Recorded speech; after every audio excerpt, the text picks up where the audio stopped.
안녕하십니까. 하루의 경제 주식 마무리 경주마 이재용입니다. 오늘 하루는 어떠셨습니까? 모처럼 한숨 고르셨습니까? 야, 오늘 손절을 할까? 아니면 익절을 할까? 또 오늘도 고민되는 하루셨습니까? 그래도 계속 우리 경주마 함께 하시면서 포트폴리오 재조정하고 새로운 각오로 일도 매진하는 분들 많이 계시다는 얘기 들어서 저도 진행하면서 힘이 납니다. 오늘도 장 분석하고 대응책 한번 찾아보도록 하겠습니다. 오늘 함께할 기수 여러분들을 소개해 드리죠.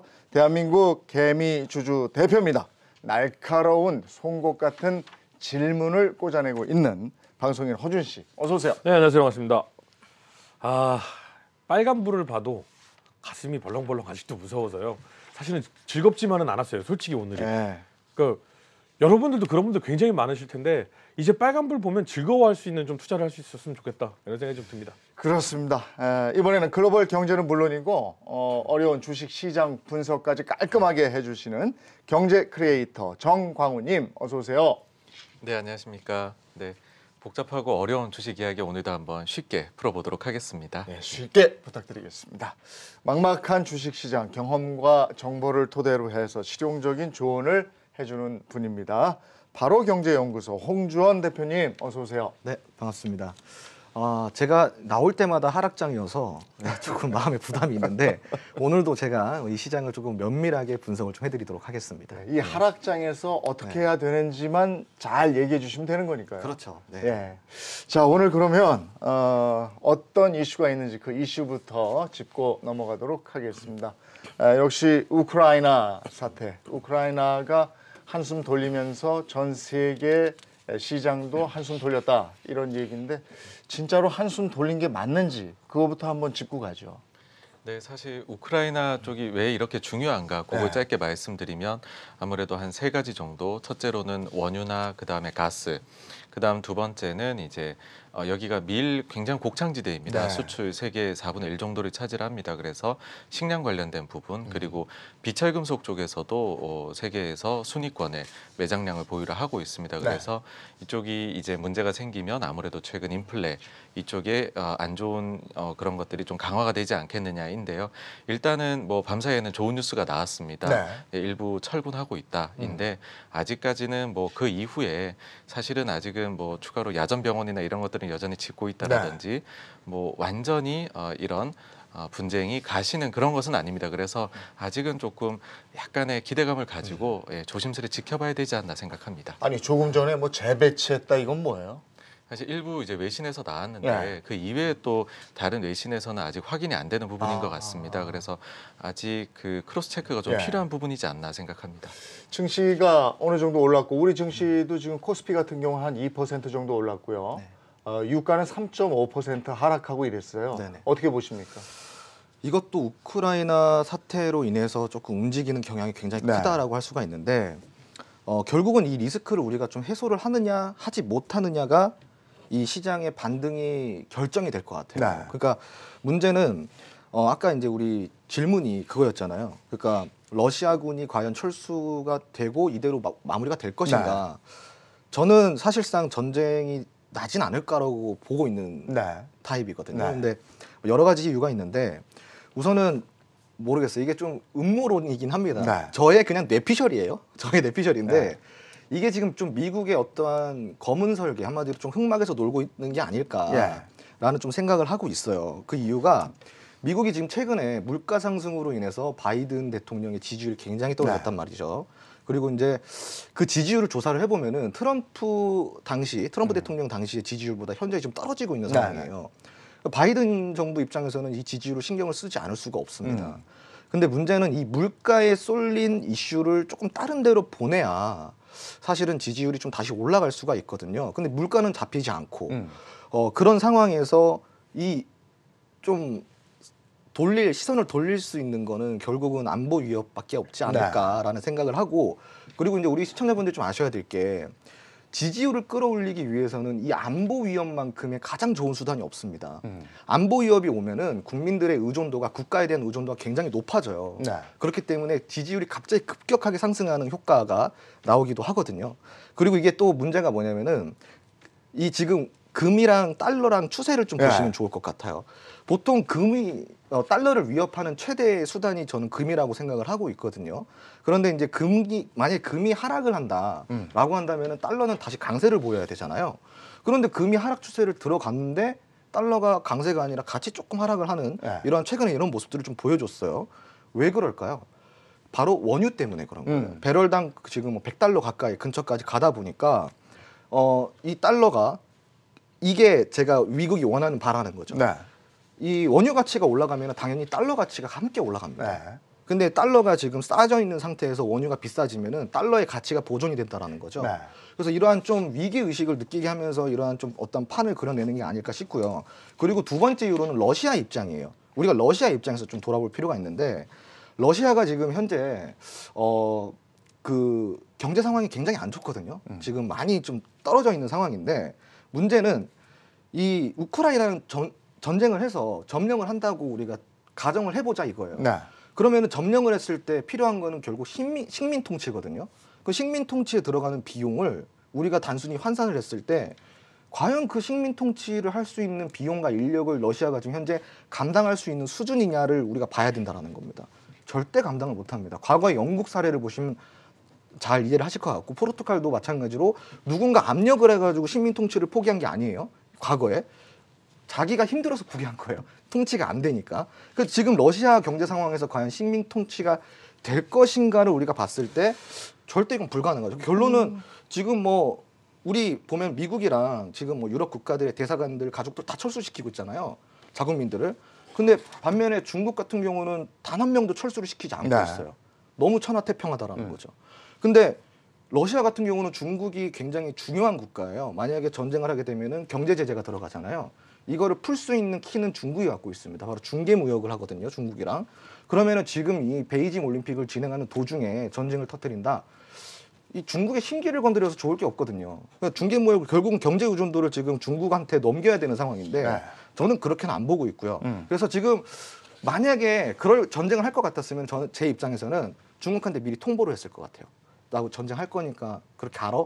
그랬으면은 중국 입장에서는 자국민 철수를 시키겠죠. 근데 어쨌든 이제 16일, 20일 뭐 이렇게 얘기를 했고 네네. 오늘이 우리 날짜로는 지금 16일인 거고 전쟁은 나지 않았고 그리고 러시아는 약간 부분적으로나마 뭐 철수를 했고 뭐 재배치 얘기도 있습니다만은 근데 세계 경제 흐름은 여기에 영향을 받는단 말이에요. 근데 지금 이 우크라이나 사태뿐이 아니고 여러 가지 현안 과제가 있잖아요. 우크라이나 사태가 차지하는 비중은 이 현안 과제에 비춰서 어느 정도나 될까요? 네, 사실 우크라이나 이야기를 저희가 많이들 하고 있지만은 가장 중요한 거는 미국에서의 인플레, 그 다음에 네. 긴축 사이클이 어떻게 투자자들한테 영향을 미칠 것이냐인 것 같습니다. 그래서 오늘은 우크라이나 쪽에서 좀 좋은 소식이 네. 오면서 글로벌 증시 환하게 웃었는데 저희가 아직은 확인해 볼 게 많은 좀 상황이긴 합니다. 대표적으로는 11월, 12월 달에 미국의 소매 판매 나빴는데 오늘 밤에 이제 나오게 됩니다. 아, 그게 오늘 밤이군요. 예. 그래서 이게 과연 괜찮을까 네. 하고 그 다음에 내일 새벽 우리 시간 네. 새벽 4시에 1월에 있었던 미국의 FOMC 회의의 의사록이 공개가 됩니다. 네. 사실 증시가 연초부터 와장창 안 좋았었는데 네. 그때 당시에 그 트리거가 됐던 거는 12월 FOMC의 의사록이 1월에 나왔는데 너무 매파적이었다였었거든요. 그래서 오늘 아마 그런 정도까지 그리고 추가한다면은 저희 이제 반도체 비중이 워낙 높다 보니까 엔비디아가 이제 실적이 오늘 나오게 되니까 그 정도까지도 있어서 아직까지는 저희가 좀 이제 투자자분들께서 확인하실 게 많은 상황인 것 같습니다. 네. 여기서 이제 또 매파적인 의견이 많았다라는 얘기가 나오면 0.25가 아니고 0.5 올리자는 사람들도 많았어요. 라는 얘기가 나오면 또 한 번 흔들리지 않겠습니까? 예, 맞습니다. 추가적으로는 또 이제 자산 긴축에 대해서 속도를 얼마나 할 것이냐. 네. 예, 뭐 그다음에 최근에 이슈가 되고 있는 이제 특별 회의를 열어서도 할 수 있느냐 뭐 많은 것들이 이때 논의가 됐을 것이거든요. 기준에 따라서 연준에서. 그래서 그거는 한 번은 좀 봐야 된다. 그런 생각입니다. 그 오늘 장에서 개인들 입장을 보면요. 지금 빨간불이 켜져 있으니까 야, 요 타이밍에 내가 좀 손해를 보더라도 올랐으니까 손절을 한번 해볼까? 또는 야, 요 정도 이익을 봤으니까 그냥 익절로 끝낼까? 아니야, 내가 하자니까 더 갈 것 같아. 굉장히 많은 생각을 했을 것 같아요. 그러니까 뭐 이 포지션에 따라서 여러 가지 생각을 하겠지만요. 네. 저 같은 이제 개미들은 이제 보통의 이제 개미들이라고 했을 때 마이너스 3, 40에서 네. 5% 올랐다고 해서 인생이 크게 변하지 않아요. 예. 뭐 손절을 할까? 40에서 손절할까? 35에서 손절할까? 아예 네. 그냥 있습니다. 그냥 근데 있어요. 다만 이제 개미들의 또 특징이 뭐냐? 우리가 노동소득은 계속해서 벌어들여야 돼요. 네. 멈추면 안 됩니다, 개미들은. 네. 그래서 벌어서 그럼 만약에 내가 이거 조금씩 또 모으는 돈을 언제 들어갈까 굉장히 고민이 되거든요. 네. 이제 우크라이나 같은 경우 아까 얘기하셨지만 저는 우크라이나 전쟁이 만약에 안 일어난다면 배팅해야 될 때가 어딘지가 좀 굉장히 궁금한 게 기본적으로 이 지정학적 여러 가지 요인이 있겠지만 러시아가 우크라이나를 침공하는 가장 큰 이유는 나토 가입하려고 이제 어물쩡어물쩡 하니까 나토 가입은 죽어도 안 돼. 이게 러시아잖아요. 그러면 마크롱이 핀란드처럼 중립국가로 두는 게 어때요? 그럼 프랑스, 독일 정도가 합의하고 하면 물론 영국이 딴지 놓을 수도 있겠지만 대체적으로 유럽이 이렇게 그럼 중립으로 한번 가는 게 좋겠습니다라고 하면 전쟁 날 이유가 사실은 없잖아요. 러시아에서 원하는 거는 이루어졌으니까. 그럼 만약에 전쟁이 안 일어난다. 그러면 어떤 주식 사는 게 좋을지가 저는 오히려 궁금해요. 이거는 이제 굉장히 진짜 개미 입장에서 말씀해 주셔서 너무 좋아요. 저 이런 질문 굉장히 좋아하거든요. 근데 이제 리스크는 먼저 해석을 할 필요가 있겠죠. 그 리스크는 아까 제가 해석을 해드렸잖아요. 네. 근데 이제 사실은 러시아가 원하는 게 노르스트림 2라고 해서 가스관 허가를 좀 원하고 있거든요. 지금 나토는 빌미예요. 왜냐하면은 우크라이나는 애시당초 경제 조건이 나토의 가입 조건이 충족하지 못합니다. 과거 2년 전부터 계속 가입을 시도를 했지만 안 됐어요. 왜냐? 경제 조건이 충족이 되지 않기 때문에 그런 거거든요. 그래서 이거는 이제 한 두 번째 이유 정도로 보고 결국 결정적인 이유는 노르스트림 2의 가스관 사업의 허가를 받기 위해서인 거예요. 자기들이 이제 이거를 움켜쥐고 싶은 건데 이게 제가 봤을 때는 아마 요번 달 중에는 협의가 이루어지지 않을까 싶어요. 그러면은 결국은 이제 시장이 오늘부터 상승을 보였지 않습니까? 추가적으로 하락이 나올 구간은 분명히 저는 있다고 생각을 해요. 아직까지는 시기상조. 그래서 지금부터 담아갈 테마라고 한다면은 사실상 하락이 나오던 나오지 않던 상승할 수 있는 테마를 담으시는 게 제일 좋죠. 저는 이제 그거를 금융주를 보고 있어요. 네. 우선은. 네. 금융주는 지금 사실상 이거 어느 정도 오르지 않았습니까? 너무 많이 올랐는데. 그래서 그 중에 안 오른 종목은 좀 그래요? 있거든요. 금융 중에 안 오른 있어요. 개별 종목으로 들어가서. 그렇죠. 개별 종목으로 들어가셔야죠. 오. 네. 그래도 금융주가 아직 안 오른 종목은 여력이 있다. 아 그럼요. 이렇게 보시는 거고. 근데 그럼요. 금융이라고 하면 은행 쪽을 얘기하시는 네, 거잖아요. 은행주 쪽을. 왜냐면 이제 뭐 은행, 보험은 보험 아니니까. 뭐. 네. 보험은 안 치더라고요. 안 쳐요? 네, 안 치더라고요. 아 치긴 치는데 그러면 은행, 좀 보험, 아싸죠. 증권. 네. 네. 그래서 은행 쪽을 지금 얘기를 하시는 것 같은데. 네 맞아요 은행주. 근데 안 오른 은행이 왜냐면 제가 은행을 쫙 이제 선을 줄을 세워놓고 항상 보고 있거든요. 근데 이놈의 것이 계속 올라만 가가지고 도저히 못 사갖고 결국 1년 넘게 못 샀는데 이럴 땐 또 못 사지. 근데 계속 오르고 맞아요 있어. 맞아요. 안 오른 종목이 있어요. 네. 있죠 있죠. 네. 네. 충분히 있죠. 그걸 한번 네. 면밀히 들여다 보십시오 하는 네, 거고요. 그렇죠. 오늘 장에서 그 개인 투자자들이 많이 팔았어요. 왜일까요? 사실 굉장히 좀 지겨우셨을 것 같아요. 어. 그러니까는 지치셨다는 표현이 더 맞을 것 같은데 너무 이제 약세장이 좀 네. 거기다 특히나 한국 증시가 더 약한 그런 모습을 보이다 보니까 네. 아무래도 투자를 하고 기다렸는데 조금 반등이 나오니 아우 이제는 뭐 두 번 다시 보기도 싫어 이러면서 매도하신 분들 많으셨을 거라고 생각을 합니다. 근데 지금 그래서 만약에 좀 뭐 현금이 좀 있으시다거나 아니면 여기서 내가 포지션을 어떻게 할지 고민하신다면 저는 좀 요거를 꼭 보셨으면 하는 참고로 삼으셨으면 하는 거는 하나는 유가입니다. 결국 인플레 문제 네. 저희가 이제 선행적으로 보일 수 있는 건 유가밖에 없습니다. 그러니까 유가가 좀 안정이 돼야 되고요. 그 다음에 미국 금리입니다. 그러니까 어저께 철군하는 소식이 나오니 금리가 올라버리거든요. 네. 그러면 이건 또 이제 투자하는 입장에선 긴축적이라 안 좋은 게 있어서 유가하고 금리가 어느 정도는 올라가는 게 좀 안정화가 되는 모습, 그러니까 많이 빠져야 된다가 아니고요. 안정화가 되는 모습이 보여야 좀 개인 투자자분들께서 좀 이제 더 투자하시기에 좋지 않을까라고 생각합니다. 그러면 이럴 때 눈여겨봐야 할 섹터를 말씀해 주신다면.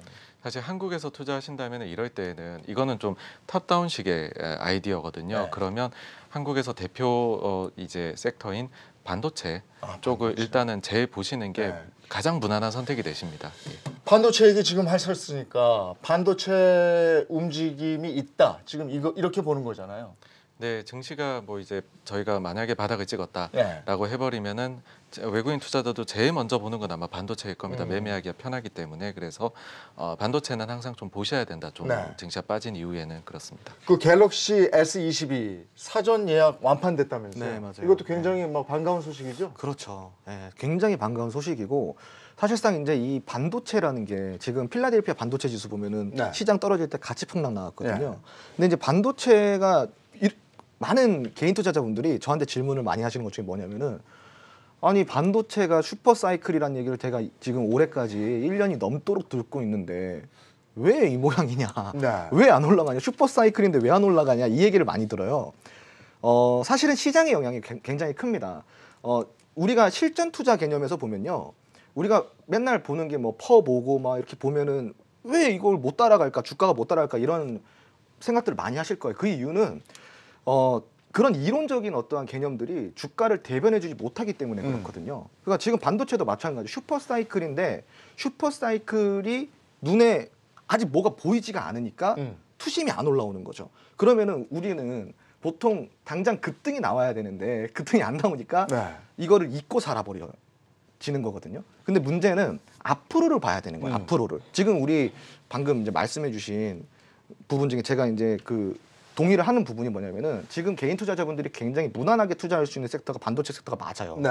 사실 앞으로도 아주 전망이 좋고요. 반도체는 제가 한 가지 팁을 드리자면은 그 중에서도 기존에 있던 D램보다는 시스템 반도체 쪽으로 눈을 좀 확실하게 좀 돌리시는 게 좋고 SK 하이닉스나 이런 삼성전자 이거 좋죠. 예, 뭐 10년, 20년 보면 당연히 좋겠죠. 근데 만약에 내가 좀 생활 투자자다라고 하신다면은 중소형주에 있는 개별 종목 위주의 소재 부품 쪽에 반도체를 좀 보시면 좋을 것 같습니다. 근데 소재 부품 쪽은 정확히 들어가면 우리가 잘 모르니까 네. 제일 큰 덩어리 네. 삼성전자나 SK 하이닉스 가는 건데 네네. 그리고 요즘에 나쁘지 않은 게 외인들이 이거 담고 있지 않았어요? 네, 맞습니다. 네. 사실 뭐 외국인 계속해서 매도가 많이 나오다가 최근에 네. 이제 조금 매수가 나오고 있는 부분인데요. 이제 그 뭐 반등을 만약에 예상을 한다라고 네. 하면은 그러면은 그걸 보고서 좀 배팅을 하는 미리 음. 그런 수급이지 않나 개인적으로 생각합니다. 엔비디아 아까 말씀하셨는데 네네. 엔비디아가 뭐 오늘 실적 발표한다고 그랬죠? 예, 오늘 밤에 예. 있습니다. 근데 어제장이라고 해야 되나요? 그러면 제법 올랐어요. 한 10% 가까이 오르지 않았습니까? 네, 이게 이제 그 마치 얼마 전에 있었던 아마존하고는 약간 반대 네. 사례를 떠올리게 하는데요.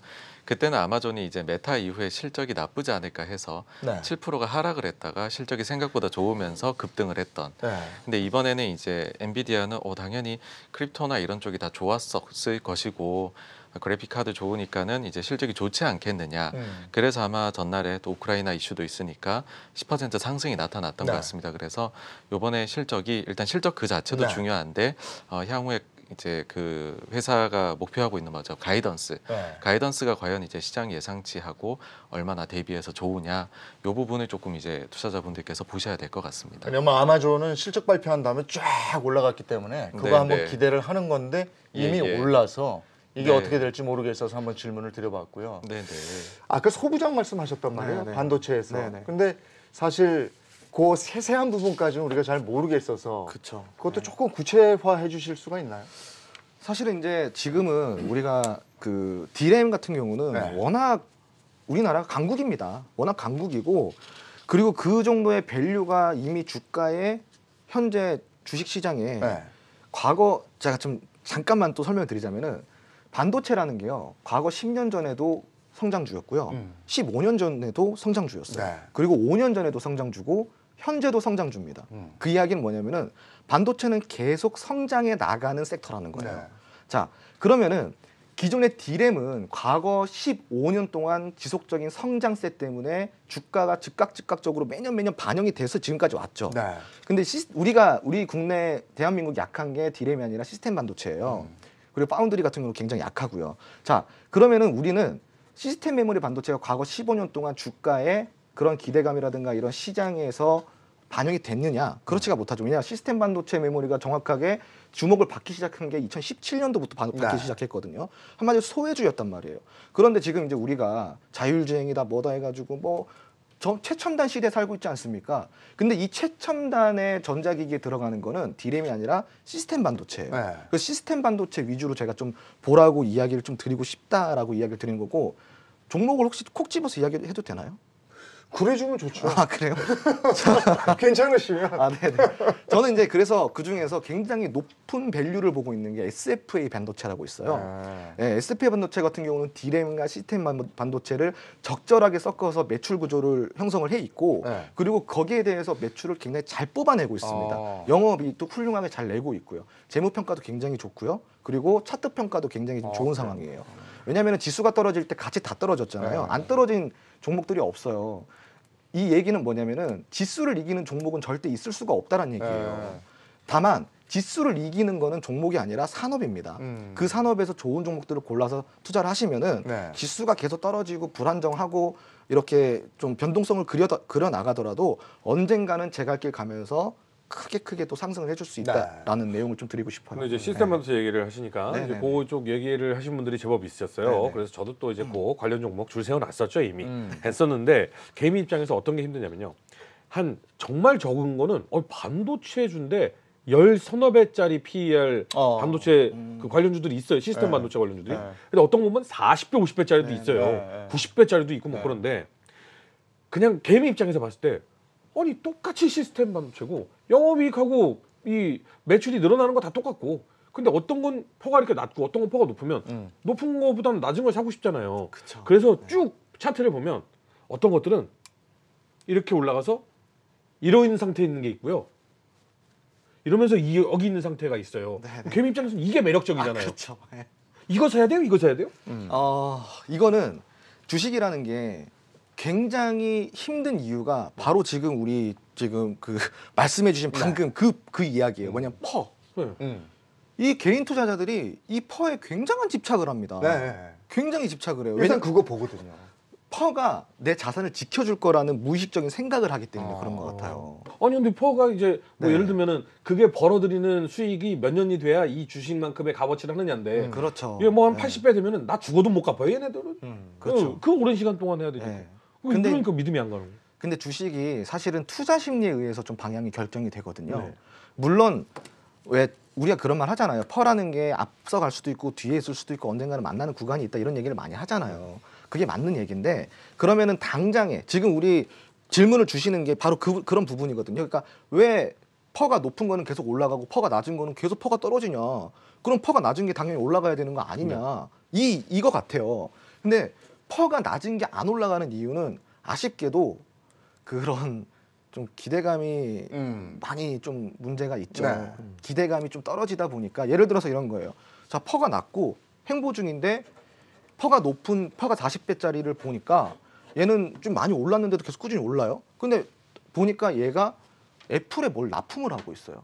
혹은 뭐 이제 저기 폭스바겐사에 굉장히 크게 납품을 하고 있어요. 그거 자체로 얘는 계속 올라가는 거예요. 근데 얘는 15배짜리는 퍼는 좋아요. 매출도 잘 내는데 너무 국내에만 치중이 돼 있는 거예요. 외국의 이런 납품사보다는 국내 이제 소규모 납품사들에만 추진이 돼 있어. 그 튼실은 한데 기대감이 안 따라오는 거예요. 네, 그러니까 뭔가 폭스바겐이 우리가 자율주행을 이제 이번에 준비를 해가지고 이 자율주행이 완벽한 자율주행까지 근소치에 갔다. 근데 여기에 들어가는 정말 중요한 시스템 반도체를 우리가 뭐 많이 이 확보를 해놨다. 이거 자체로 40배짜리가 45배가 돼버려요 또. 그러니까 이게 참 그런 거예요. 주식이 이래서 어려운 그러니까 이게 거거든요. 더 들어가 봐야 되는 건데 네. 그래도 개인 투자자 입장에선 퍼 보고 그걸로 판단하는 경우가 많거든요. 네, 맞습니다. 더 들어가서 보기에는 참 영양 부족이 많거든요. 사실 그러니까는 이제 아무래도 저희가 쉽게 다가갈 수 있는 네. 방법이다 보니까 더 의존을 하는 것 같습니다. 근데 PER을 보실 때 저는 그런 말씀 드리고 싶습니다. 일단은 주식 시장은 기본적으로는 굉장히 효율적이다. 남들이 정해놓은 가격이 맞다라는 생각을 제일 먼저 하시고요. 그 다음에 이제 PER이라는 것 자체가 몇 배수 기대감, 그 다음에 이익 얼마 나느냐 이걸로 구성된 거니까 보셨을 때 이 종목은 내가 따로 분석을 해봤더니 시장이 예상하는 것보다 이익이 더 잘 나올 것 같아. 라든지 아니면 이 종목은 앞으로 기대감을 올려줄 수 있을 만한 이유가 있는 것 같아. 네. 그런 점이 있지 않다면 좀 이제 투자를 안 하셔야 되지 않을까. 네. 그러니까 단순히 PER에 의존하시는 건 조금 위험하다고 저도 생각합니다. 자, 요즘에 이렇게 혼란스러운 장이지만 장을 떠나지 않고 새로운 투자처를 찾고 이러는 분들은 아무래도 이제 그 본인의 스타일을 파악한 다음에 이걸 나눠야 될 것 같아요. 내가 단기간에 할 주식 종목과 중기 정도로 굴릴 주식과 장기로 가져갈 주식. 우리가 왜 저축을 할 때도 장기 적금을 들고 단기로 굴려서 내가 바로 집에서 뭘 집행할 돈이 있고 뭐 이렇잖아요. 그렇죠. 지금부터는요, 이 주식 시장을 단기, 중기, 장기로 나눠서 한번 살펴봤으면 좋겠어요. 아, 네네. 지금 당장 좀 굴릴 수 있는 것들. 네. 뭐 이거부터 한번 얘기를 해볼까요? 어느 좋습니다. 섹터 정도로 네, 해서. 네. 근데 정말 중요한 내용이세요. 뭐냐면은 주식은 원래 그렇게 하는 게 맞거든요. 네. 장기는 이제 안전하게 네. 오랫동안 이렇게 투자를 할 수 있는 이 자금 있잖아요. 자금에도 성격이 있습니다. 그러니까 이제 우리 개인 투자자 이제 입장에서 봤을 때 내가 예를 들어서 1억이라는 현금이 있어요. 네. 근데 1억이라는 현금 중에 내가 당장에 쓸 수 있는 현금이 있고 네. 절대 까먹으면 안 되는 돈이 있고 뭐 이렇게 나뉘잖아요. 그렇죠. 굉장히. 네. 근데 보통 우리 투자자분들은 이거를 인지를 못 하세요. 그러니까 이 종목 좋아요라고 하면은 분명히 이게 단기로만 운영이 돼야 되는 돈인데 그냥 넣어버리는 거예요. 그러니까 이게 주가라는 게 근데 오르고 내리지 않습니까? 네. 근데 이게 어느 순간 돼서 돈을 이제 다시 회수를 하려고 보니까 주가가 조금 빠져 있어요. 그러면 여기서 손절이 나오는 거예요. 그러니까 자금의 성격을 굉장히 잘 분별을 하셔야 돼요. 네. 그래서 단기적으로 쓸 수 있는 자금은 말씀하신 대로 단기적인 종목으로 좀 돌리시는 게 맞고, 내가 조금 절대 까먹으면 안 되지만 이 돈은 내가 뭐 5년이고 10년이고 나한테 그렇게 필요가 없어 하시는 돈 같은 경우는 좀 장기 계좌에 보유를 하시는 게 좋죠. 그럼 지금은 우리가 이제 단기적으로 운영할 수 있는 테마, 그리고 중기적으로 운영할 수 있는 테마, 장기적으로 운영할 수 있는 테마, 이 세 가지를 조금 분류해서 한번 대화를 나눠봤습니다. 예. 단기부터. 단기부터. 저는 단기는 지금 당장에 떠오르고 있는 트렌드를 따라가라라고 좀 이야기를 드리고 싶어요. 단기는 다른 거 없습니다. 굉장히 쉬워요. 시장이 지금 트렌드가 뭔지만 보면 돼요. 근데 그 트렌드를 먼저 잡지 못하고 네. 나중에 잡으면은 추격 매수가 되는 거고, 네. 그 트렌드가 도입 시기에 도입에 잘 잡으면은 같이 들어가는 네. 거예요. 그래서 이 타이밍이 굉장히 중요하거든요. 네. 그럼 지금 우리 시장에서 이 트렌드가 떠오르고 있는 건 과연 몇 가지가 있을까를 우리가 추려볼 수가 있겠죠? 일단 엔터 어때요? 엔터. 그 엔터 같은 경우에 이제 사실 그 질병에 굉장히 지금 연관이 많이 되어 있습니다. 그러니까 네. 오미크론이 빠르게 내려오느냐, 네.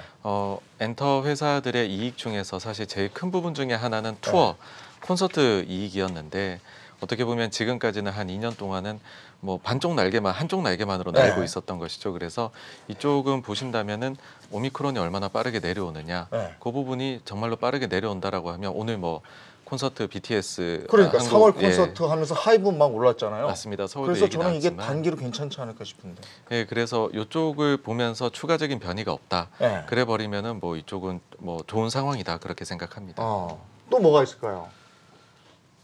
엔터도 저는 굉장히 좀 좋게 보고 있고요. 네. 그리고 이제 저는 그 영상 콘텐츠 쪽도 괜찮게 생각을 하고 있어요. 일단 포커스를 우리가 위드 코로나 쪽으로 리오프닝 쪽으로 예. 좀 맞춰주시면 예. 좋을 예. 것 같습니다. 지금은 트렌드를 타고 있는 시기이기 네. 때문에 몇 가지 좀 체크해 볼게요. 자, 우리가 3만 명이 돌파가 된 지가 벌써 2달이 넘었죠. 지금 벌써 이제 8만 명 네. 넘었잖아요. 9만 명 뭐 이렇더라고요. 네, 그렇잖아요. 네. 그런데 정부에서는 거리두기를 단축을 시키는 게 아니라 오히려 8인까지 늘린다라고 하고 네. 9시에서 10시까지 늘린다라고 하고 있어요. 그 이야기는 뭐냐? 당국에서도 더 이상 거리두기는 부담이 되니 오미크론을 그냥 우리가 위드 코로나로 가자. 그렇죠. 인플루엔자처럼 다루자, 네. 독감처럼 다루자, 이런 취지거든요. 네. 그럼 결국은 이 확진자가 이렇게 급증을 하고 있는 이슈 때문에 떠오를 수 있는 테마는 딱 두 가지예요. 리오프닝 테마와 그리고 진단 키트. 네. 이쪽 다 두 가지 테마입니다.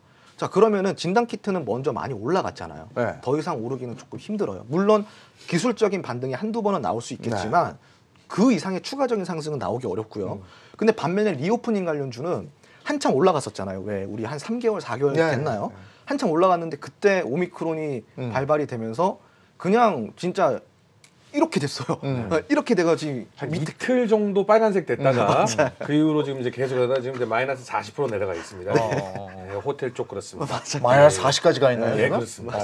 예, 아주 그러면 지금 담아서 그렇죠. 네. 근데 절대로 이제 저희가 단기에 투자할 만한 걸 얘기하고 있습니다만은 요거 내가 한 3주 안에 2배 먹고 나오게 돼.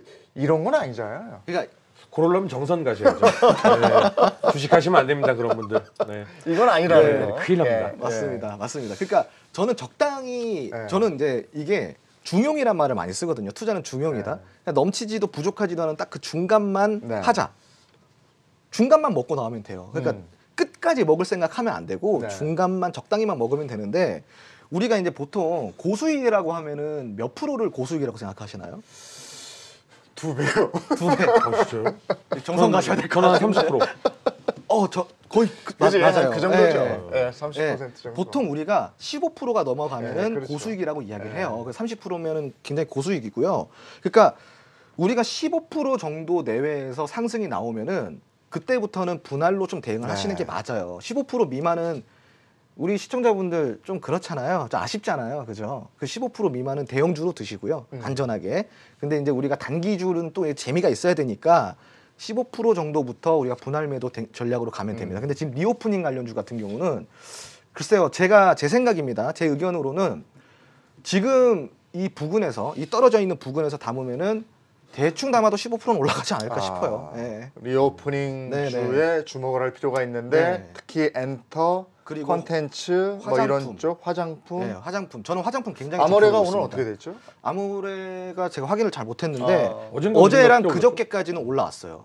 예. LG 생활건강 이런 데가 화장품 그쵸. 네. 근데 거기는 이제 LG 생활건강은 또 좋은 게 뭐냐면은 화장품이기도 하면서 리오프닝 관련주로 엮이기까지 하면서 네. 경기 방어주이기까지 해요. 근데 지금 많이 떨어져 있어요. 네. 지금 그래요? LG 생활건강. 그러니까 이제 본격적으로 금리가 네. 오르기 시작하는 시기가 되면은 경기 방어주들이 많이 올라간단 말이에요. 네. 그때 LG 생활건강 같은 경우는 그때 조금 시세가 같이 동반해서 올라갈 수가 그렇지, 있죠. 지금 뭐 워낙에 많이 떨어져 예, 예, 있으니까. 맞습니다. 예. 네. 해운주 어떻습니까? 지금 보니까 컨테이너 운임이 3배 이상 올랐다 뭐 이러던데. 네, 그 컨테이너 운임이 많이 이제 올라가다가 네. 거기서 또 오미크론까지 있으면서 더 올라갔다가 네. 사실 최근에는 좀 서부 항만 미국 쪽에서도 이제 그 배 적체가 조금 내려오기 시작을 하면서요. 최근에 살짝 내려오고는 있습니다. 근데 아마 요 표현은 작년 대비해 가지고 평균으로 해봤었을 때는 그렇게 상승을 했다. HMM이 이렇게 뭐 실적 보니까 7조 뭐 이렇던데요. 현대차를 넘었죠. 네. 어마어마하게 9년간 실적을 내고 있습니다. 본 적자를 다 메꿨대요. 네. 해운은 지금 주가가 어떻게 돼 있습니까? 좀 많이 떨어져 있죠. 네. 많이 떨어져 있죠. 네. 그러면 좀 괜찮은 거 아닌가요? 이거를 제가 이렇게 이야기를 하면은 저를 비난하시는 분이 굉장히 네. 많을 것 같은데 팩트를 좀 전달을 해드릴게요. 네. 자, 7조라는 영업이익이 매출이 실적이 발표가 됐어요. 네. 네. 그런데 주가가 그날 네. 요지부동이었습니다. 물론은 조금 올랐지만 오른 거를 그대로 반납하고 거의 강보합권에서 끝났단 아니 말이에요. 이게 미국 시장 같으면 쫙 가야 되는 거잖아요. 그렇죠. 근데 문제는 네. 자 우리가 상식적으로 생각을 해보자고요. 네. HMM이 바닥에서 그렇게 쭉 올라갈 때 실적이 동반돼서 올라갔냐? 그렇지 않거든요. 네. 실적이 나오기도 전에 올라갔단 말이에요. 이미 이 7조라는 네. 실적은 이전에 이 폭등을 했을 때 네. 이미 선반영이 되어 있다라고 봐야 되고 그럼 우리가 포커스를 맞춰야 될 거는 과연 그럼 앞으로 더 올라가기 위해서는 이 정도의 실적이 앞으로도 꾸준히 나온다라는 가정이 붙었을 때 주가가 다시 우상향을 해갈 수 있는 거예요. 네. 그럼 우리가 오늘 분석할 거는 뭐다? 앞으로 그러면 HMM이 이 정도의 실적을 계속 유지할 수 있는가 네. 혹은 더 늘려갈 수 있는가만 우리가 보면 되는 거죠. 네. 그게 아니라 그러면 HMM 더 이상 올라가기 힘들겠다라고 우리가 판단을 내리면 됩니다. 네. 그럼 그 분석을 어디서부터 시작이 되냐? 아까 말씀하신 게 맞아요. 오미크론, 코로나 겹치면서 이게 물류 대란의 원인은 결국은 코로나예요. 이게 네. 자 물동량이 늘었어요. 근데 물동량이 얼마만큼 늘었냐? 많이 늘었을 것 같죠. 그렇게 많이 늘진 않았어요. 네. 많이 늘긴 했죠. 많이 늘긴 했는데 사실 왜 이 실적이 많이 나왔냐면은 물동량이 늘어난 것보다도 많이 남겨 먹어서 그래요. 어떻게 남겨 먹을 수가 있었을까요? 돈이라는 거는 운임비라는 건 정해져 있는데 문제는 수요가 공급이 수요를 따라가지 못했을 때 네. 어떻게 되죠? 올라가죠. 가격이 네. 올라가죠. 예. 그럼 우리가 시장을 우리가 뭐 경매 같은 거나 이런 거 봤을 때 네. 아쉬운 사람이 따라가게 되잖아요. 바로 이 해운 업체가 값이 된 거예요. 이것 때문에. 그러니까 부르는 게 값이 돼 버린 거예요. 운임 비용이 그래서 너무 막 올랐구나. 그렇죠. 3배씩 막 올랐고. 맞아요. 운임 비용이 너무 그냥 부르는 게 값이 돼 버리니까 네. 달란 대로 줘버리니까 매출이 이렇게 나올 수 있었던 거예요. 자, 그러면은 앞으로도 이 정도의 매출을 실적을 내려고 한다면 그건 아니다. 앞으로 이 정도 실적은 그렇죠. 아니다. 이게 그러면은 결국은 코로나가 계속 유지가 돼야 네. 되고 결국은 봐요. 미국 항만 적체 현상이 이 물류 대란을 네. 만들었어요. 네. 항만 적체 현상은 어디서 나왔냐? 코로나로 인해서 인력 수급이 안 되기 때문에 나온 거예요. 네. 그럼 코로나가 풀리면은 이거는 자연스럽게 해결이 되겠죠. 네. 그 결론은 뭐다? 두 번 다시 이런 매출을 낼 일이 없다라는 거예요. 그러니까 오늘 25,250원으로 끝났어요. 한 보합 정도에서 네, 끝난 맞습니다. 건데 그렇고 다른데요. 대한해운하고 페노션 같은 경우에는 기관하고 외인이 사면서 오르지 않았습니까? 그 사실 저희가 해운이라고 하면은 네. 다 똑같이 이렇게 생각하시는 경향이 있는데 그 내에서도 뭐 컨테이너라든지 네. 아니면은 뭐 벌크라든지 그다음에 오일 탱커라든지 이게 각각은 각각의 새로운 시장이라고 네. 완전히 세분화된 게 차이가 납니다. 음. 그런 측면에서 봤었을 때 특히 이제 페노션 같은 경우에는 네. 이미 이제 벌크가 굉장히 많이 내렸었습니다. 본인도 아. 내리고 뭐 중국 쪽이나 호주 쪽이나 뭐 이런 정치적인 문제들 이런 게 있으면서 이쪽에 제일 많이 영향 미치는 게 석탄하고 철광석인데 네. 이게 좀 문제가 있었죠. 근데 요 부분에서 아무래도 조금 또 가동률이 올라가고 하면서 운임이 반등을 보이고 있습니다. 네. 그래서 페노션이 아마도 좀 다른 데하고 예. 차별화되게 좀 강하게 반등을 보이고 있는 거 아닌가 생각합니다.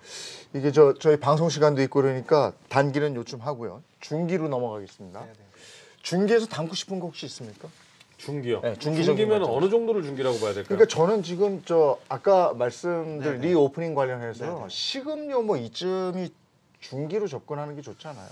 식음료 같은 경우는 사실상 주류 같은 경우는 단기로 보시는 게 단기로 낫고요. 보고. 그리고 오히려 이제 식품주 같은 경우는 조금 중기로 중기로 보시면 보고. 좋죠. 근데 이제 중기라는 기준이 저는 제가 봤을 땐 6개월 넘어가면 전 중기로 보거든요. 이렇게 장기 아니에요, 그거? 중기입니까? 중장기? 중장기라고 좀 생각해요. 근데 그 하여간 정도 6개월이면 되면은 중기. 한마디로 우리 지금 올 하반기를 바라보고 가야 되는 거니까 그러면 그렇죠. 금리가 올라가 있다는 생각을 그렇죠. 하고 하셔야 돼요. 그 다음에 이제 투자를 해야 하기는 돼요. 그러니까 그렇죠. 저부터도 성급한 거죠. 그러니까 6개월을 장기로 봐야 되는 거 아닙니까? 이러면 이미 맞습니다. 성급한 거죠. 예, 예. 이게 알겠습니다. 이게 증권사에서 예, 6개월 장기 아니에요 그러면요. 예. 많이 웃어요. 그러니까 예. 장기는 보통 그냥 그렇지. 3년 넘어갔을 때부터 장기라 그래요. 그 생각을 좀 바꿔야 되는 거예요. 많이 바꾸셔야 예. 되죠. 예. 그래서 이제 보통은 우리 생활 투자자 하시는 분들 한마디로 정말 내가 자산이 막 몇십억대 있어가지고 아유 떨어지든지 말든지 나 5년 동안 안 볼까 10년 동안 안 볼까 하시는 분들은 시장에 별로 없거든요. 네. 그러니까 지금 소중한 돈으로 매일 보고 있잖아요. 그래요. 그렇잖아요. 그러니까 이게 장기로 끌고 가기가 그래서 어려운 거거든요. 맞아요. 그럼 우리는 거기에 포커스를 맞출 필요가 있어요. 네. 그러니까 우리가 투자를 하실 때요.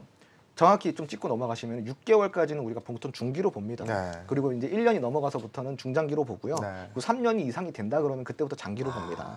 예. 그럼 이제 우리 시청자분들은 어떠한 포커스를 맞추실 건지 내 자금의 성격은 과연 단기의 성격인가 아니면은 중장기의 성격인가 장기의 성격인가를 네. 잘 고루고루 판단을 하시고 우리가 이제 보통 이런 분들 많아요. 아파트 중도금 이거 해가지고 이거 중도금 내기 전까지 제가 투자하려고 그랬는데요. 그거 아슬아슬하죠. 네, 그리고 이제 제가 전세 자금 들어와서 목돈이 있는데요. 한 2년 동안 굴릴 수 있는데요. 그리고 또 누구는 이제 뭐 개돈 타가지고요. 네. 이거는 이제 제가 뭐 마음껏 쓸 수 있어요. 이런 분들이 있고 되게 다양해요. 네. 네, 근데 그만큼 자금의 성격은 다양하다라는 거죠. 그래서 내 투자 성격을 따라가지 말고요. 자금의 성격을 따라가시라 좀 이야기를 드리고 싶고 자금의 성격이 좀 단기적이고 좀 빨리빨리 순환이 돌아야 되는 분들은 절대로 중장기 이상 넘어가는 종목도 투자하시면 안 됩니다. 그러면은 단기적으로 지금 이제 우리가 방금 이야기한 이제 뭐 리오프닝 테마 중에서 이제 화장품 테마라든가 아니면은 주류라든가 네. 뭐 주류 중에서도 제주 맥주 같은 거 있잖아요. 그게 단기. 예, 뭐 이런 종목들, 이런 네. 종목들은 아직까지도 모멘텀이 남아 있기 때문에 네. 추가적으로 상승이 나올 수 있으니까. 식료품은 한 중간 정도. 그렇죠. 식료품 네. 같은 경우 중간 정도로 보시는 게 좋고요. 그러면 네. 게임, 여행, 항공 이런 것도 게임은 앞으로 계속 좋을 것 같아요. 그건 장기로 봐도 된다. 장기로 봐도 되지 않을까? 중장기 정도? 중장기. 장기는 중장기 너무 정도? 갔고요. 왜냐하면 네. 또 3년 뒤에 어떻게 될지 그러니까 모르니까. 중장기 정도로. 네, 뭐 그래도 앞으로 저희가 봤을 때 한 1년에서 그 정도 선까지는 네. 괜찮을 것 같습니다. 네. 여행 항공주 같은 네. 것도 그렇고요. 여기서 제가 정말 좀 의아한 게 사실은 우리가 어렸을 때 배우던 경제의 어떤 개념으로 바라보면 단기가 기대 수익률이 제일 낮아야 되고 중기가 더 높아야 되고 장기가 제일 높아야 돼요. 왜냐면 오랫동안 놔뒀으면 내가 그 자금을 오랫동안 넣어둔 만큼의 수익률을 얻어야 되잖아요. 기다림의 미학이니까. 근데 사실 대한민국 주식은 전혀 안 그런 것 같거든요. 대부분 장기로 가는 경우는 억지로 물렸을 때 그렇게 가죠. 사실은 장기로 가는 거는 배당 줘야 되는 거 아닙니까? 배당을 좀 많이 줘야 이게 장기로 가는 거 아니겠습니까? 맞습니다. 이제 배당이 장기로 투자할 수 있는 그 원천이 되죠. 그렇죠. 흔들리고 해도 배당을 딱 5%, 7%씩 받으면 아유 그래도 이만한 게 어디 있어. 근데 국내는 예. 배당을 잘 안 해주니까. 이제 그게 한국에서 뭐 코리아 디스카운트의 이유이다 이런 말씀들도 하시는데 어쨌든 최근에 뭐 동학개미 운동 네. 이후로 굉장히 많이 뭐 언론에서도 그 다음에 유력 대권 후보들도 이런 것들이 넣고 있다 보니까 네. 좀 더 요즘에 나오는 이제 주총 시즌이다 보니까는 주주 환원책을 보면 좀 진일보가 있는 것 같다. 예, 그 점에서는 좀 괜찮지 않나 생각을 합니다. 그럼 덧붙여서 중기 쪽으로 가져가는 거는 여행 항공주, 게임주 동의하십니까? 제가 식품주 뭐 이렇게. 아무래도 이제 사실 요 부분들은 어쨌든 저희가 뭐 중기라고 하지만은 또 이제 날을 세우고 있어야 되는 거는 혹시나 또 네. 오미크론 이후에 또 다른 변이가 있을지는 저희가 알 수 없는 부분이니까 만약 그렇게 되면 또 투자 아이디어가 훼손이 되시는 거잖아요. 그러면은 또 요거는 또 매매를 다 하셔야 되는 부분일 네. 수 있을 것 이거 같고요. 만약에 오미크론 이후에 또 변이가 나타나서 사람들을 또 제지하잖아요. 혁명이 일어납니다. 제가 봤을 때는 이거는 이제 어느 정도는 다들 국민들이 동의를 하면 네, 네. 세계 민중이 동의를 하면 네. 그래 여기서 나빠지는 거는 그래. 우리가 책임을 감수하자 이런 게 좀 사실은 어느 정도는 동의가 되지 않았나 네, 싶으니까 그렇죠. 그럼 이 이후의 미래를 대비를 해야 되는 거잖아요. 아까 이제 중장기로 가는 게임주 얘기하면요. 게임주가 요즘에 실적이 좀 우리나라 건 좀 안 좋아서 네, 맞습니다. 게임주가 약간 좀 침체됐잖아요. 많이 침체됐죠. 근데 NC 소프트 같은 경우도 지금 거의 반토막 아닙니까? 반토막이죠. 그죠? 네. 이런 거 어떡합니까? 그러니까? 사실 NC는 저는 기대를 하질 않아요, 그냥. 에? 기대 자체를 안 합니다, NC는. 오늘 기준 그럼 다 빼요? 그러니까 이제 어때요? 문제는 기술적으로 반등이 나올 수는 있겠지만 네. 일단 뭐 불소 2 같은 경우도 망했고요. 망했죠. 망했고요. 그리고 이제 리니지 W 안 망했습니다. 리니지 W가 먹여 살리는 거예요. 네. 네, 거의 먹여 살린다가 리니지가 이제 리니지죠, 리니지. 먹여 살리는데 리니지 의존도가 그럼 이제 너무 높죠. 맞아요. 의존도가 네, 너무 네, 높아요. 네. 그런데 문제는 NC가요. 예를 들어서 다른 이제 그 게임사 같은 경우는 해외 매출도 좋아요. 네. 해외 매출도 두루두루 이제 받쳐주고 좋은데 NC의 고질적인 문제가 뭐냐면은 전체 매출에 한국의 매출 의존도가 너무너무 높아요. 그러니까 외국의 매출이 너무 낮다라는 거예요. 네. 근데 지금 문제는 이 한국이 게임 규제를 하고 있지 않습니까? 아. 그래서 지금 전반적으로 매출이 조금 더 줄어들 가능성이 있고. 이번에 대만 러시아 쪽 네. 매출 나쁘지 않았던 걸로. 네네네. 근데 한국의 매출은 이미 어나더 레벨이에요. 예, 대만의 매출이 올라오더라도 한국의 매출 5분의 1 정도밖에 안 되기 때문에 예, 너무나도 차이가 나죠. 근데 이제 이 중요한 한국 시장을 만약에 놓치게 되거나 네. 혹은 유저들의 조금 마음을 잃게 되거나 얼마 전에 그런 사건이 있었지 않나요? 유저들 좀 리니지 아저씨들 화나게 해가지고 이제 뭐 그런 사건이 네, 있었는데 네. 그거보다는 이제 불소 2의 어떤 배신감이 네, 훨씬 더 그쵸. 컸죠. 네. 그럼 맞아요, 요건 맞아요. 좀 불안불안하다. 네, 그렇죠. NC는 저는 예. 게임주 중에서도 좀 네. 저는 전망을 안 좋게 보고 있는 회사 중에 하나. 요거는 그럼 가지고 계시는 분들은 현명한 판단 바란다. 그렇죠. 현재 마이너스 네. 48% 지금 네? 기록하고 있습니다. 이거는 이거는 그렇게 가지고 있는데 그렇게 네, 됐어요? 마이너스 48. 근데 이건 기술적으로도 좀 봐야 돼요. 뭐냐면은 제가 아까 그랬잖아요. 실적이 안 나오고 매출이 안 나오더라도 진짜 어디서 알게 모르게 요만한 돌이 굴러와서 뭐가 하나가 이게 네, 네. 되면은 그 기대감이 동반이 그거 되거든요. 기다리고 있습니다. 만약에 이제 그거 말고는 도저히 살아날 방법이 없어요. 그렇죠. 지금. 아랍의 왕자가 네. 여기 그냥 네, 네. 그렇죠. 네, 그렇게 이런 거? 됐습니다. 맞아요. 자 그러면 우리가 중장기에서 중기 정도로 봤을 때는 여행 항공 네. 그다음에 식료품 정도 네, 맞아요. 그리고 화장품주도 화장품 단기에서 중장기까지 네. 중기까지 봐도 되는. 그다음에 게임도 뭐 몇 개 빼고 나머지 잘 개별 봐야 종목들. 되고. 예, 개별 알겠습니다. 종목들. 장기가죠. 참고로 지금 좀 합병 이슈 있는 게 하나가 있어요. 아뭐 네, 그거 하나 보시면 될 것 같아요. 합병 이슈 있는 거 찾아보시면 네, 되겠네요. 합병 이슈 있는 거. 그럼 이미 이슈가 검색에서 나올 정도면 다 반영된 거 아닙니까? 그렇죠. 반영이 됐는데 문제는 아직 합병이 안 됐어요. 아, 이제 합병이 3월에 되거든요. 되고 나서 예. 3월. 예, 합병이 이제 3월에 되는데 이때 이제 그 3월에 합병이 될 때 맞춰서 신작 모바일 게임이 출시가 됩니다. 아. 던파 모바일이라는 게임이 어. 출시가 돼요. 그래서 여기에 대해서 또 이제 기대감이 같이 함께 올라올 수도 있기 때문에 예. 예, 뭐 이런 것들도 좀 보셨으면 좋겠고 뭐 액토즈 소프트라든가 뭐 최근에 좀 많이 눌렸던 종목들이 있잖아요. 그러니까 문제는 뭐냐면 실적이 안 나오더라도 기술적으로라도 반등이 나올 수 있는 것들 잘 찾아봐라 이 봐라. 얘기를 조금 드리고 싶어요. 예. 자, 이제 장기적으로 가는 겁니다. 3년 이상 투자하시고 자식에게까지 물려줄 수 있을 만한 주식 뭐가 있을까요? 뭐 이러면은 사실 말씀드릴 수 있는 게 첫 번째는 삼성전자가 아, 아닐까라고 삼전. 말씀을 드립니다. 예. 그러니까 저는 이제 삼성전자가 사실 최근에는 뭐 좋은 모습을 못 보여드리고 있죠. 네. 특히나 2018년도 이후부터는 주주 환원책에서 자사주 매입이 없어지면서 음. 더더욱이나 이제 시장 대비 초과 이런 부분이 없습니다. 그런데 어쨌든 뭐 많은 일들이 있었지만은 이제 좀 시간이 지났고 그리고 현금은 많이 그동안 쌓여 있고 그렇다면은 핵심 경쟁력은 유지가 되고 있는 상황에서 뭔가 현금을 그것이 주주 환원책이 되었을 수도 있고요. 아니면은 M&A나 그런 이제 네. 비경상 성장을 위한 대로도 될 수 있으니까 예, 그런 부분을 좀 보고 싶습니다. 단 하나를 추천한다면 삼전이다 단연코. 네. 예. 또 어떻습니까? 아 저는 조금 그 쪼크로 좀 가도 되겠습니까? 저 생각을 말씀해 주십시오. 제 자식이 있다면 네. 제 자식한테 이렇게 이야기를 하고 싶어요. 네. 삼성전자를 너한테 물려줘도 네 인생이 그렇게 크게 바뀌진 않을 거다. 네. 그러니까 지금보다 경제적으로 조금 더 여유 있어지겠지만 네. 그 정도의 여유폭이 네 인생을 바꿔주지는 네. 않을 거다. 나는 너의 인생을 바꿔줄 종목을 내려주고 싶다. 승부수. 그렇죠. 아, 승부할 만한 거, 네, 인생의 승부. 그렇죠. 승부를 봐야 되니까 저는 그래서 UAM 관련주 중에서 UAM이 뭐예요? 드론 택시 이제 항공 이제 그, 예, 도심 항공 수단인데 교통 수단인데 네. 이게 이제 앞으로 굉장한 먹거리가 되지 않을까 싶어요. 아, 드론 택시라. 예. 그러니까 드론 택시. 인생 한 방을 할 수 있는. 그렇죠. 근데 이거는 허준 씨하고 생각이 비슷하세요. 네네. 허준 씨가 전에 그 얘기했죠. 자식한테 물려주려면 한 방이죠. 그렇죠. 3점 물려줘가지고 뭐 이자 뭐 7%씩 먹고 살라고 뭐, 에휴, 그러려면 100억을 물려줘야죠. 이게 지금 보니까 그러니까 두 분이 지금 저 사냥꾼 스타일이고요. 어제 그 얘기 했어요. 사냥꾼 스타일이고 저희 둘은 지금 농부 스타일. 그러려면 이제 KTNG 이런 거. KTNG 7%씩 이제 계속 따박따박. 배당 좋은 거. 너 이거 먹으면서 살아라. 그렇죠. 그럴 거면 100억을 물려주는 게 맞죠. 100억 물려주면 1년에 7억씩 받는 그러니까요. 거니까요. 예, 그러니까요. 예.